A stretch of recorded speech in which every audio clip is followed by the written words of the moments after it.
We're back at it asking again today, who is responsible for workplace culture? If the leaders are held accountable for the state of your workplace culture, then what are the employees held responsible for? What parts of culture do they shape? Let's discuss that today.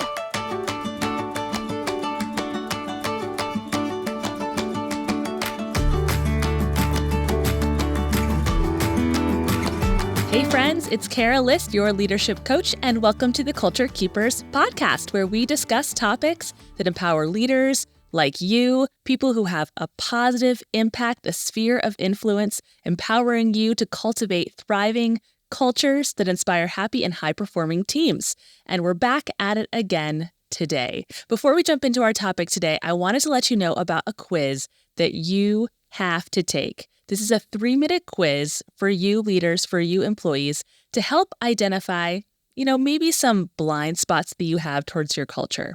How do you know that your workplace culture is healthy? How do you know that it's not toxic? How do you know which parts are thriving and which parts are just surviving? So I have a quiz that will help you identify those things, give you some pointers, give you some insights so that you can move forward quickly to continue to build a thriving workplace culture. This is for you if you're a leader. This is for you if you are an employee. It's just 10 questions. So go ahead and grab the link to that in the show notes, or just go to www.heykaralist, KARALIST.com/quiz. So this is Who is Responsible for Workplace Culture, Part 2. Last week, we dove into Part 1, where we discussed that everybody who is at a workplace has a contribution to culture, and they are responsible for that contribution. But leaders specifically are held accountable for the overall state of their workplace culture, and they're held accountable in 2 different ways, in stability and in value. So if you have not heard that Part 1 from last week, pause, come back to this one, but go back and jump into that, because you're going to really need to understand that foundation of what stability means in workplace culture and what value means in workplace culture in order to understand and frame what we're going to discuss today. When we think of culture, we often jump to this aspect of community. We think if our people can get to know each other better, then they'll get along. And if they get along, then they'll work well together. We want this aspect of community. I hope that you are in great communities, whether it's in your workplace, your neighborhood, your church, your social activities, wherever you find yourself with people. I hope you feel that feeling of community, that tight-knit feeling. But if you feel that, it's not by accident. It wasn't just wishful thinking that allowed that collective group of people to trust each other, right? Leaders really want that community trust right away. You know what leaders also want right away? Results. We want outcomes. We want our people to be high performing. We want productivity, great metrics. We want profitable quarters and years. So we want to focus our efforts in on that, and we want to jump to that. But if you have ever been in a workplace where those things existed, high performance, great metrics, profitable quarters, it did not happen by mistake. So what do I mean by mistake? Well, leaders focus a lot on community. They focus a lot on high results, meaning those are the end goals they want. That's where their mental focus is. It doesn't necessarily mean that shows up in their work, but in their minds, they think community and high results, right? I want my people to do good work together so that we can have an impact, so we can make money. Those are great things, but they forget that setting the stage for community and performance means providing that stability and value. It is a ripple effect. It is tossing the stone into the water, and that stone is value and it is stability, and from it organically comes community. It organically comes performance. So we make the mistake of putting those first because that's the outcome that we want. When really, the reality is, if we focus on stability and value, we get those outcomes. I have an example. So in the year 2000, you may recall something awesome that happened. And it wasn't Y2K. Definitely wasn't Y2K. But I will say, just a side note, because this is a great story. New Year's, I was in middle school, but my older sisters had a bunch of high school friends over. And we got down to the countdown to midnight, year 2000. We were all anticipating what's going to happen. What's going to happen with Y2K?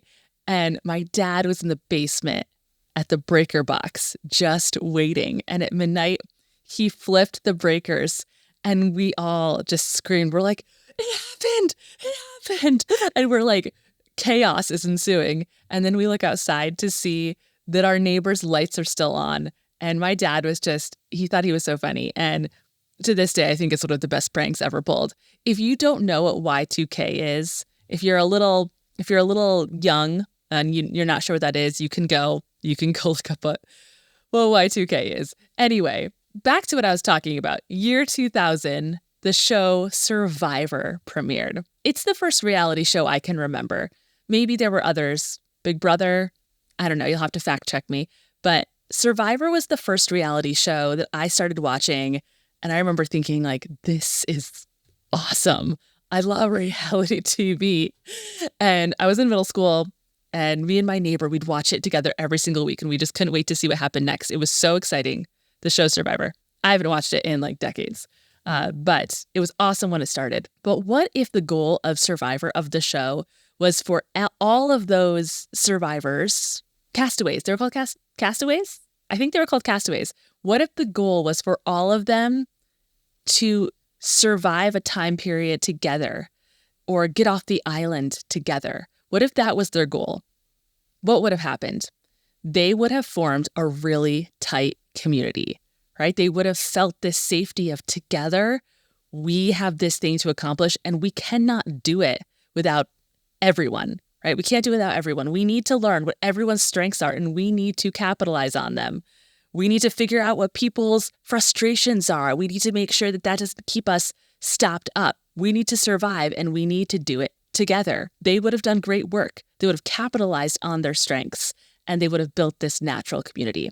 Well, spoiler alert, if you haven't ever watched the show, that's not the premise of the show. The show is to be the only survivor, the last survivor standing. So it's each man for himself. You're allowed to form alliances, but even in those alliances, you don't actually know if they're honest or if they're truthful or if there's another alliance forming. So because of that environment, you do not feel safe. You don't know who to trust.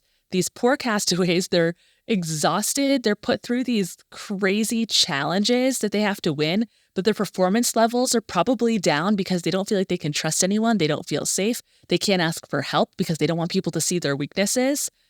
And all of this leads to a major lack of stability, and therefore they don't perform as well. They probably get kicked off the island. They get voted off because they couldn't contribute or because they were a risk to others. And this is modern day entertainment. We can admit to it. But you see what I'm getting at. The environment they were in was not safe. They did not feel valuable or that what they were doing together was valuable. So they didn't form community and they weren't producing their best work. So if leaders can focus on that stability, they can focus on that value, it tills the soil for the seeds of community and results to grow organically on their own. It's that ripple effect. Maybe you are in a workplace right now, or you have been in a workplace where there isn't a sense of community. You feel that each man for themselves feeling. I felt that in one of my earliest jobs outside of college, and I didn't know much then about all of these concepts or about leadership in general, but I could understand at that point that the reason it was each man for himself, each woman for themselves, is because there was no common vision. And that vision was a piece of stability. There was no glue saying, this is what we accomplish together. And so because of that, people kind of acted like jerks. I don't think they were actually jerks. It's just what the environment did to them. It's what the environment brought out in them. When employees feel safe and stable, they can be professionally vulnerable and they can ask for help.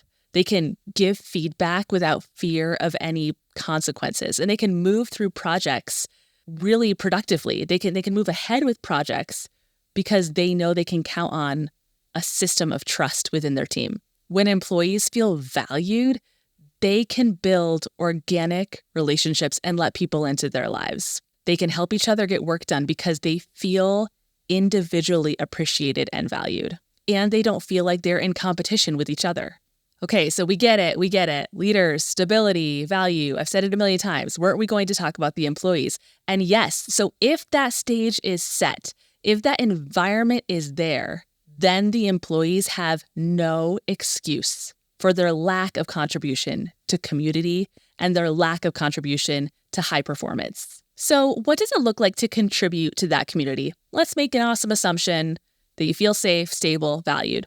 What does it look like for you as an employee or you as a leader, because you're a part of the community, to contribute to that aspect of culture?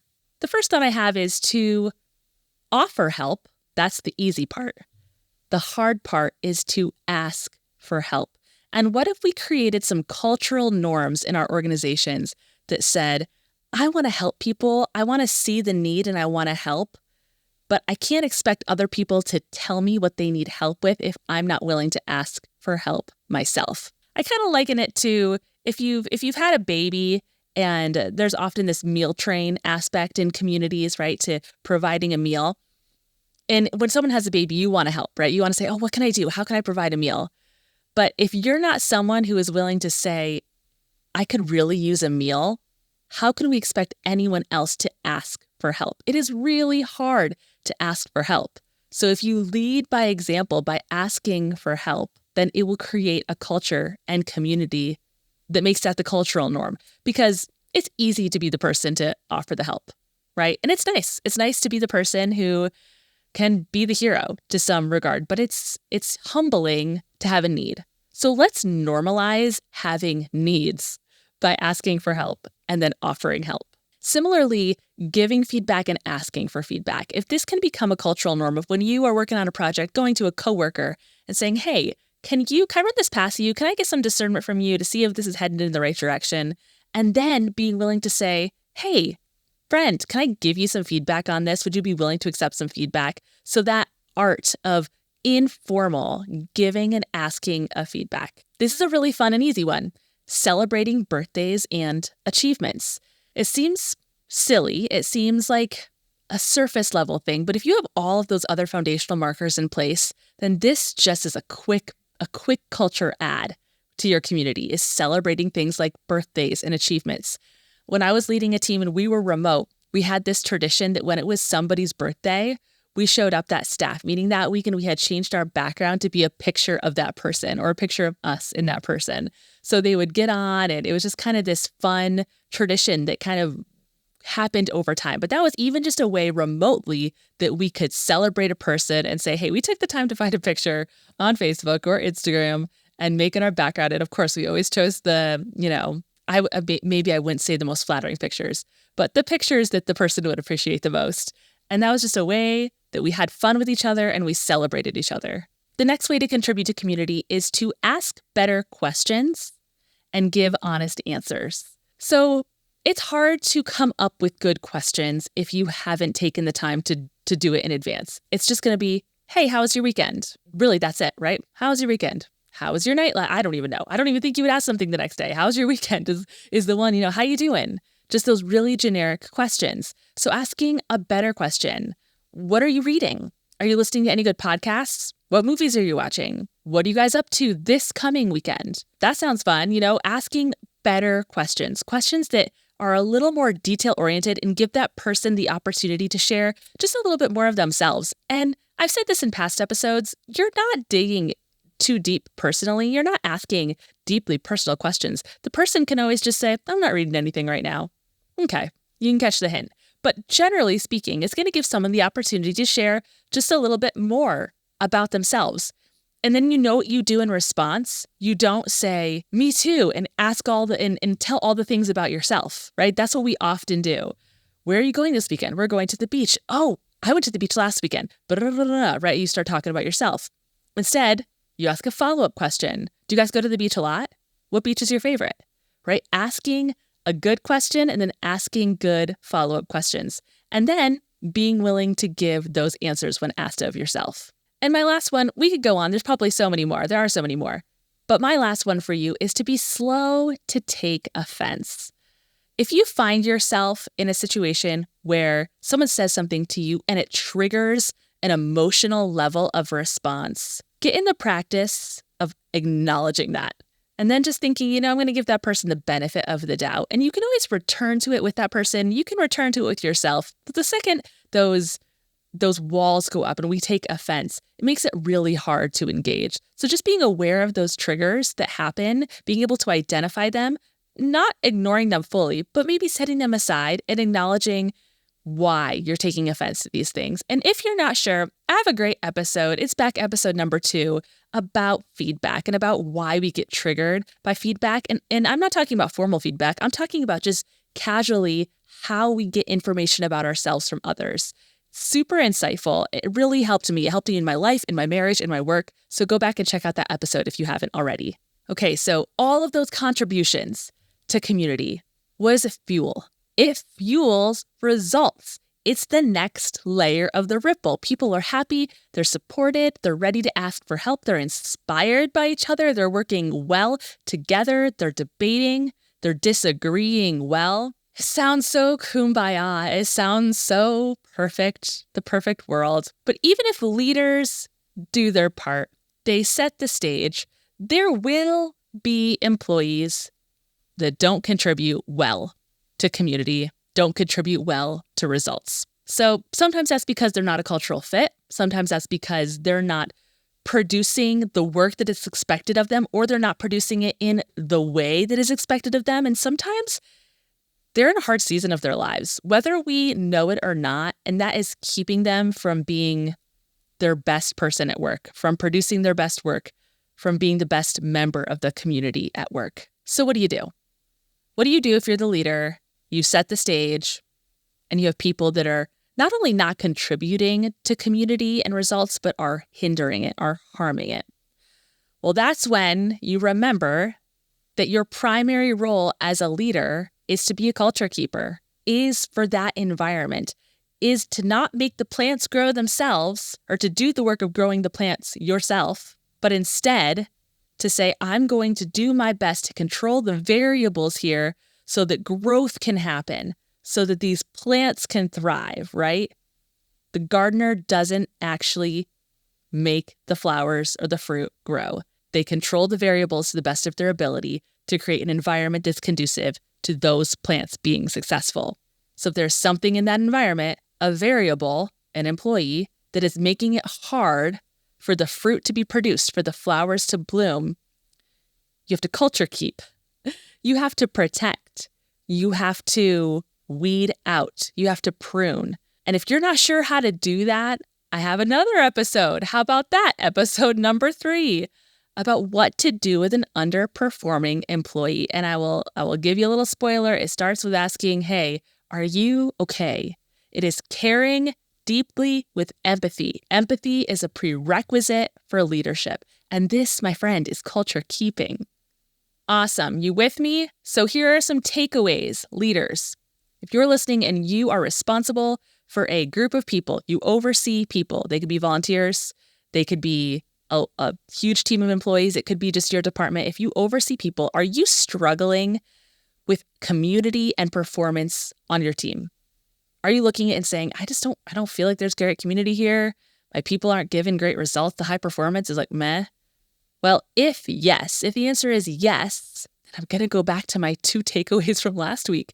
Do you need to take some time to review your measures of stability? And how are you adding value intentionally? So if your answer to that first question was yes, you need to look at your stability and your value. If you are doing those things, if you feel like you set that stage well, then how can you sow seeds of community this week? Maybe take one of my examples from above. It has to be organic, right? It can't be forced. It has to be something that is happening naturally. So if you have done those things, then maybe you just need to lead by example. Help create those norms of community in your culture. Okay, if you are listening to this and you are an employee and you're not responsible for a team of people, but you obviously know you're responsible for your contribution, what are your takeaways? I want to ask you, are you positively contributing to your community intentionally as much as you're complaining about your coworkers. Yikes. Ouch. Okay, sorry if that one hurt, but I'm not sorry at all, and you know that I'm not. Think about the balance of your positive contribution and your complaining. There's only one person responsible for that. My friend, it is you.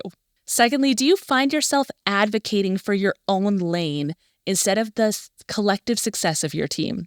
Do you feel that each man, each woman for themselves feeling in your own lane, and you're protective of it, and you're thinking, I can't resource out to that person. We're in competition, or I don't even like you, right? Is that an attitude you feel naturally at work? And I'm not saying you're a jerk. I'm saying, as you've heard this whole episode, that your environment can bring this out in you. So acknowledge, is that something you are feeling? My third question for reflection for you, is there someone on your team that you need to apologize to this week, or you need to offer help to this week? That's hard. That's super humbling, but that is the first step in turning around that ship, turning it around and saying, I'm going to fight for this culture and not against it. And I understand that if you're an employee, you might not have a boss that's doing an awesome job at leading your team as a culture keeper. That does not change your contribution. If you have chosen to stay in your job, then you have chosen to contribute in one way or another to your culture, and let's make it a positive contribution. Whew. Okay, we answered it. Who's responsible? And we did it in 2 episodes. I mean, I think that's pretty good. We could have done 4. My husband said keep it at 2, Kara, so I kept it at 2. I hope this was helpful. I would love to hear one of your takeaways. I would love to hear it. So if you could leave a rating and review, I ask every week, but I really would love it. Please leave a rating and review. Help me know it was helpful to you. That would just mean so much to me. Thank you for listening. Thank you for caring about your workplace culture enough to listen. And we'll talk more next time. Have a great day, friends.